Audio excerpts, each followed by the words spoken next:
All right, guys, we're out here with the planter project, the 6-row 1225. Cody and I have got this thing dialed in, and I wanted to run through. You know, I've done a lot of series of videos on different projects we've done. We got this thing in the shop. It had dry fertilizer, it had rigid row cleaners, it had the packer wheel out the back, and our goal was to do some tweaks, some minor budget-friendly tweaks that ranked really high on the ROI list, things that we see a lot of value in, and that's what we have done to this 1225, and it is laying some seed out here in the ground. Beautiful. And I want to show you some of the key factors.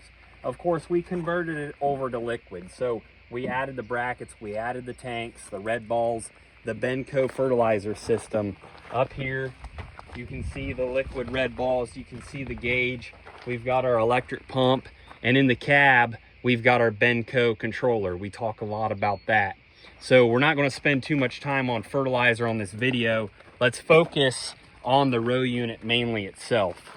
So basically here we've got our floating row cleaners, and in a field like this, what these are going to do for us is they're going to kind of break the crust a little bit. They're going to come down, break this crust, and give that row unit a clean area to work in. Another thing they'll do is they're going to move any large clods out of the way. If you notice, I'll show you some footage of this thing running. You'll see a clean area, that's where the unit ran, and then you'll see some clods pushed over to the side. So I like row cleaners in a few scenarios. High residue, and even in worked ground, because in worked ground you're going to have larger clods. We want to move those out of the way so that these wheels don't touch those clods. These row cleaners will push them out of the way out here, and that tire gets to run in soft, clean dirt. Now we did add these parallel arms. They've got those bearings in them, and this row unit is just riding smooth as silk. There's not a lot of play left to right, and that's what those did. Now, one of my favorite things is what we did here with these twisters. Case is known for their 2-stage closing system. They've got that packer here, but I love the implementation that we did of these twisters.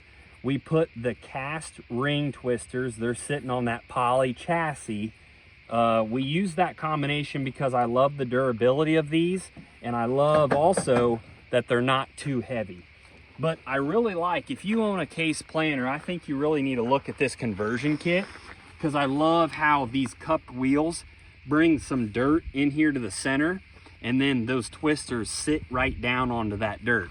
Right here, you can see, if we look, you know, right here's where the twisters ran. You can see the twister tracks in here. You're not going to find an area where that seed trench is laying open, because those cup discs bring a little bit of dirt in the center, and then the twister just comes in and puts its footprint right on there and makes a nice firm seed bed. Those twisters push all those air pockets out, and that's going to make for a beautiful seed trench. Now we also put the stainless tubes out the back. On this particular row, I wanted to see what it would do if we would drag some hoses. I know that's pretty popular, and this row is definitely staying a lot cleaner. If you look right here, we're getting a little bit of fertilizer build up on this wheel, whereas this one is pretty clean. So I do like that addition of dragging some hoses.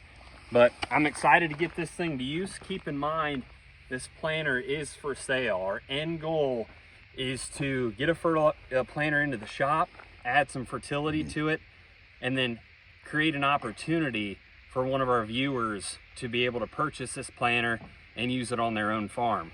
We did stuff the way that we would do it, ranking high on the ROI list, and right now this planter is a well-oiled machine. So that's what we're doing today, putting some seeds here in the ground at our farm. This is where we have the field days. This is the exact field where we had all of our field days last year.